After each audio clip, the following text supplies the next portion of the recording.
Jonathan ತೂಯಿಮಾಲಿಲ ಮತ್ತು ಅದ್ವೈತ. ಸ್ನೇಹಿತರೆ, ಇವು ವಿಶ್ವ ಪ್ರಸಿದ್ಧರ ಹೆಸರುಗಳಲ್ಲ, ನಕ್ಷತ್ರ ನಿಹಾರಿಕೆಗಳು ಅಲ್ಲ, ಸಮಾಜ ಸೇವೆ ಮಾಡುತ್ತಾ ಎಲೆಮರೆಯ ಕಾಯಿಯಂತೆ ಬದುಕಿದ ಮಹನೀಯರ ಹೆಸರುಗಳೂ ಅಲ್ಲ, ಅಥವಾ ಒಲಿಂಪಿಕ್ ಕ್ರೀಡಾಕೂಟದ ತಾರೆಯರೂ ಅಲ್ಲ, ಯುದ್ಧ ಬಳಕೆಯ ಕ್ಷಿಪಣಿ ರಾಕೆಟ್ಗಳೂ ಅಲ್ಲ, ಅಥವಾ ಕಾದಂಬರಿಯೊಂದರ ಪಾತ್ರಗಳೂ ಅಲ್ಲ. ಸ್ನೇಹಿತರೆ, ಜೊನಾಥನ್ ತೂಯಿಮಾಲಿಲ, ಅದ್ವೈತ ಇವು ಜಗತ್ತಿನ ಇತಿಹಾಸದಲ್ಲೇ ಅತಿ ಹೆಚ್ಚು ಕಾಲ ಬದುಕಿದ ಆಮೆಗಳ ಹೆಸರು. ಜೊನಾಥನ್ ಹೆಸರಿನ ಆಮೆಗೆ ಈಗ ಬರೋಬ್ಬರಿ 194 ವರ್ಷ. ದಕ್ಷಿಣ ಅಟ್ಲಾಂಟಿಕ್ ಮಹಾಸಾಗರದ ಮಧ್ಯದಲ್ಲಿರುವ ಸೇಂಟ್ ಹೆಲೆನಾ ದ್ವೀಪದ ಗವರ್ನರ್ ಅವರ ತೋಟದಲ್ಲಿ ರಾಜಾತಿಥ್ಯ ಪಡೆಯುತ್ತಿರುವ ಜಗತ್ತಿನ ಅತ್ಯಂತ ವಯಸ್ಸಾದ ಜೀವಂತ ಪ್ರಾಣಿ ಎಂಬ ಗಿನ್ನಿಸ್ ದಾಖಲೆಯ ಹಿರಿಮೆ ಈ ಆಮೆಯದು. ಸೇಂಟ್ ಹೆಲೆನಾ ದ್ವೀಪದ ನಾಣ್ಯದ ಮೇಲೆ ಇದರ ಚಿತ್ರವಿದೆ. ಈಸ್ಟ್ ಇಂಡಿಯಾ ಕಂಪನಿ ಅಧಿಕಾರಿ ರಾಬರ್ಟ್ ಕ್ಲೈವ್ಸ್ ಹಾಕಿದ್ದ ಕೋಲ್ಕತ್ತಾ ಮೃಗಾಲಯಕ್ಕೆ ಬಂದು ಭಾರತದ ಇತಿಹಾಸಕ್ಕೆ ಸಾಕ್ಷಿಯಾದ ಅದ್ವೈತ ಎಂಬ ಆಮೆ ಬರೋಬ್ಬರಿ 256 ವರ್ಷಗಳ ಕಾಲ, ಅಂದರೆ 1750ರಿಂದ 2006 ತನಕ ಜೀವಿಸಿ ಇತಿಹಾಸ ನಿರ್ಮಿಸಿತ್ತು. ಟೋಂಗಾ ರಾಜಮನೆತನದಲ್ಲಿ ರಾಯಲ್ ಗೌರವ ಪಡೆದಿದ್ದ ತೂಯಿಮಾಲಿಲ ಆಮೆ 188 ವರ್ಷ ಬದುಕಿತ್ತು. ವೇಗವಾಗಿ ಓಡುವ ಜಗತ್ತಿನಲ್ಲಿ ಸ್ವಲ್ಪ ನಿಲ್ಲಿ, ನಿಧಾನವೇ ಪ್ರಧಾನ ಎಂದು ನಮಗೆ ನೆನಪಿಸುವ ಜೀವಿಗಳಿದ್ದರೆ ಅವು ಆಮೆಗಳು. ಪರಿಸರ ವಿಜ್ಞಾನದ ದೃಷ್ಟಿಯಿಂದ ನೋಡಿದರೆ ಆಮೆಗಳು ಸಾಗರ ಮತ್ತು ಭೂಮಿಯ ಪರಿಸರ ವ್ಯವಸ್ಥೆಯ ಅತ್ಯಂತ ಪ್ರಮುಖ ಕೊಂಡಿಗಳು. ಗರಿಷ್ಠ 40 ವರ್ಷ ಬದುಕುವ ಕಡಲಾಮೆಗಳು ಕಡಲ ಅಡಿಯ ಹುಲ್ಲನ್ನು ಮೇಯ್ದು ಸಮುದ್ರದ ಆರೋಗ್ಯವನ್ನು ಕಾಯ್ದುಕೊಂಡರೆ, 150ರಿಂದ 300 ವರ್ಷ ಬದುಕುವ ಭೂಮಿಯ ಮೇಲಿನ ಆಮೆಗಳು ಬೀಜ ಪ್ರಸರಣಕ್ಕೆ ನೆರವಾಗುತ್ತವೆ.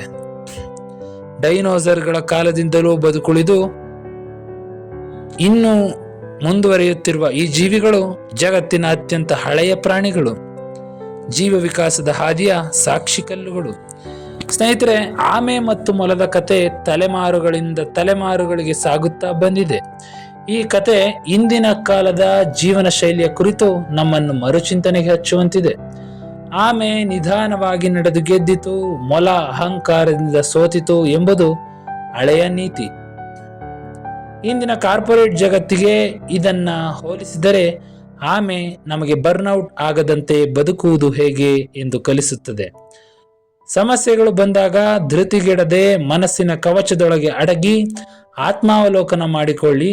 ಪರಿಸ್ಥಿತಿ ಸರಿಯಾದಾಗ ಮತ್ತೆ ನಿಧಾನವಾಗಿ ಆದರೆ ಧೃತಿಗೆಡದೆ ಮುನ್ನಡೆಯಿರಿ ಎಂಬ ನೀತಿಯನ್ನು ಕತೆ ಸಾರುತ್ತದೆ. ಗೆಳೆಯರೆ, ಮೊಲ ಇಂದಿನ ಯುವ ಪೀಳಿಗೆಯ ಪ್ರತಿನಿಧಿ. ಆರಂಭದಲ್ಲಿ ಸಿಕ್ಕಾಪಟ್ಟೆ ವೇಗ, ದಿನವಿಡೀ ಕೆಲಸ, ಆಮೇಲೆ ದಣಿವು, ಕೊನೆಗೆ ಡಿಪ್ರೆಷನ್. ನಿಧಾನವೇ ಪ್ರಧಾನ ಎಂಬುದು ಕೇವಲ ಗಾದೆ ಮಾತಲ್ಲ, ಅದು ಆಮೆಗಳ ಬದುಕಿನ ಯಶಸ್ಸಿನ ಗುಟ್ಟು. ಬೆನ್ನಿನ ಮೇಲೆ ಸುಂದರವಾದ ಗಟ್ಟಿಯಾದ ಕವಚವನ್ನ ಆಮೆಗಳು ಜನ್ಮತಃ ಹೊಂದಿರುತ್ತವೆ. ಯಾರಾದರೂ ತೊಂದರೆ ಕೊಟ್ಟರೆ ಅಥವಾ ಜಗತ್ತಿನ ಜಂಜಾಟ ಬೇಡ ಎನಿಸಿದರೆ ತಲೆಯನ್ನ ಒಳಗಡೆ ಎಳೆದುಕೊಂಡು ಡು ನಾಟ್ ಡಿಸ್ಟರ್ಬ್ ಮೋಡ್ಗೆ ಹೋಗಿಬಿಡುತ್ತವೆ. ಇಂತಹ ಅದ್ಭುತವಾದ ಸೆಲ್ಫ್ ಐಸೋಲೇಷನ್ ಅನುಕೂಲ ಮನುಷ್ಯನಿಗಿದ್ದಿದ್ದರೆ ಎಷ್ಟು ಚೆನ್ನಾಗಿರುತ್ತಿತ್ತು. ನಿಯಂತ್ರಣಕ್ಕೆ ಸಿಗದ ಪ್ಲಾಸ್ಟಿಕ್ ಮಾಲಿನ್ಯ ಸಾಗರ ಜೀವಿಗಳ ಪ್ರಾಣಕ್ಕೆ ಕಂಟಕವಾಗುತ್ತಿದೆ. ನಾವು ಬಳಸಿ ಸಮುದ್ರಕ್ಕೆ ಎಸೆಯುವ ಪ್ಲಾಸ್ಟಿಕ್ ಕವರ್ಗಳನ್ನ ಜೆಲ್ಲಿ ಫಿಶ್ ಎಂದು ಭಾವಿಸಿ ತಿನ್ನುವ ಆಮೆಗಳು ಸಾವನ್ನಪ್ಪುತ್ತಿವೆ. ಮುದ್ದು ಆಮೆಗಳು ಅದೃಷ್ಟ ತರುತ್ತವೆ ಎಂಬ ಮೂಢನಂಬಿಕೆಗಳಿಂದ ಮತ್ತು ಮಾಂಸಕ್ಕಾಗಿ ಆಮೆಗಳ ಕಳ್ಳ ಸಾಗಣೆ ದೊಡ್ಡ ಪ್ರಮಾಣದಲ್ಲಿ ನಡೆಯುತ್ತಿದೆ. ಸ್ನೇಹಿತರೆ, ಕಡಲ ತೀರಗಳ ನಗರೀಕರಣವು ತೀವ್ರವಾಗುತ್ತಿರುವುದರಿಂದಾಗಿ ಆಮೆಗಳ ಮೊಟ್ಟೆ ಇಡುವ ಜಾಗಗಳೇ ಮಾಯವಾಗುತ್ತಿವೆ. ಆಮೆಗಳ ಸುರಕ್ಷತೆಗೆ ನಾವು ಸಾಮಾಜಿಕ ಜಾಲತಾಣಗಳಲ್ಲಿ ಆಮೆಗಳ ಫೋಟೋ ಹಾಕಿ ಹ್ಯಾಪಿ ಟರ್ಟಲ್ ಡೇ ಎಂದರೆ ಸಾಲದು. ನಮ್ಮಿಂದಾಗುವ ಸಣ್ಣ ಸಹಾಯಗಳಾದ ಕಡಿಮೆ ಮಾಡುವುದು, ಬಳಸಿದ್ದನ್ನು ಬೇಕಾಬಿಟ್ಟಿ ಎಸೆಯದೆ ರೀಸೈಕಲ್ ಘಟಕಗಳಿಗೆ ತಲುಪಿಸುವುದು, ಪ್ರವಾಸಕ್ಕೆ ಹೋದಾಗ ಕಡಲ ತೀರಗಳನ್ನು ಸ್ವಚ್ಛವಾಗಿಡುವುದು, ಆಮೆಗಳನ್ನ ಮನೆಯಲ್ಲಿ ಅಕ್ರಮವಾಗಿ ಸಾಕದೆ ಅವುಗಳನ್ನ ಮುಕ್ತ ಬದುಕಿಗೆ ತೆರೆಯುವಂತೆ ಮಾಡುವುದು ಮತ್ತು ಶಾಲಾ ಕಾಲೇಜು ಪಠ್ಯಗಳಲ್ಲಿ ಆಮೆಗಳು ಎದುರಿಸುತ್ತಿರುವ ಸಮಸ್ಯೆಗಳು ಹಾಗೂ ಪರಿಹಾರ ಕ್ರಮಗಳ ಪಾಠ ಅಳವಡಿಸುವುದು ಮತ್ತು ಈ ಮಾಹಿತಿಯನ್ನ ಸಂವಹನದ ವೇದಿಕೆಗಳಲ್ಲೂ ಹಂಚಿಕೊಳ್ಳಬೇಕು.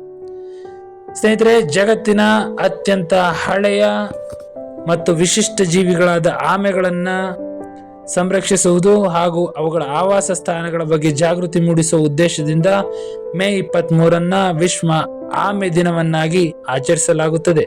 ಈ ಕಾಳಜಿ ಒಂದು ದಿನಕ್ಕೆ ಸೀಮಿತವಾಗದೆ ಅನುದಿನದ ಅಭ್ಯಾಸ ಆಗಬೇಕಿದೆ.